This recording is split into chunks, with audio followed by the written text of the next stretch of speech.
है तो सभी वक्ताओं का हो जाए इसलिए कामना सभी वक्ता एक में आकर इंग्लिश स्पीकर करके आदरणीय मनोज चौधरी जी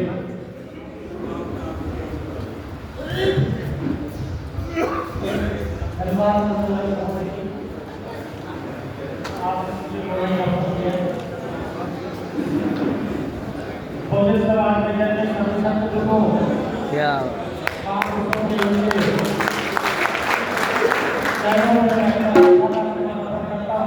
लाइव चल नहीं समय की सीमा बात की गई है इसलिए मैं आप सभी का परिचय हो गया सभी मंडल की व्यक्तियों का हमारे बीच में विद्वान बैठे हुए पहला सभी लोगों को जानकारी नहीं हुई होगी रामपुर नायकू से चलकर आए हुए हैं हमारे श्री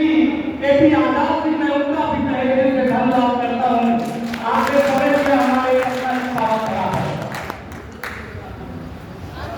आज ये और मैं एक बार आप सभी से निवेदन ये करूंगा कि साहब की जो 1965 से लेकर सन 84 के बाद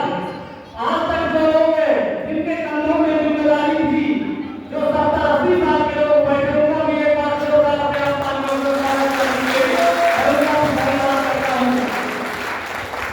क्योंकि जब 70 साल का आदमी जो घर का जो बुजुर्ग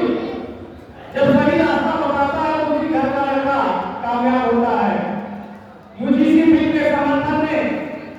हमें बोलने के लिए कहा गया है हमारे देश की जो व्यवस्था है पहली बार देश की सरकार ने अच्छा काम किया मैं उनको धन्यवाद देता हूं उन्होंने जो ये बिल लाया हमारे देश की जो इंडस्ट्रियां हैं हमारे एससी और एसटी और ओबीसी वर्ग के लोगों के लिए हमारे एससी वर्ग के लिए 1% एसटी के लिए 1% और जो हमारा देश का जो 52.8% की आबादी में जो पैसा बैठा हुआ तो दादा भाई है हमारा ओबीसी जिसकी देश में आधी आबादी है उसको 3% देकर बैठे हुए हैं हमें शर्म आती है इस देश की जो सरकार है वो कहती है कि हम ओबीसी के हैं कोशिश तो उन्होंने अच्छा किया इसके लिए तो धन्यवाद पर देश की न्यायपालिका में ले जाकर के रुकवा दिया तो ये कोशिश उनकी नाकाम हुई और हमारे रामपुर में 23 सरपंच है जब से 93 सरपंच हो गए 23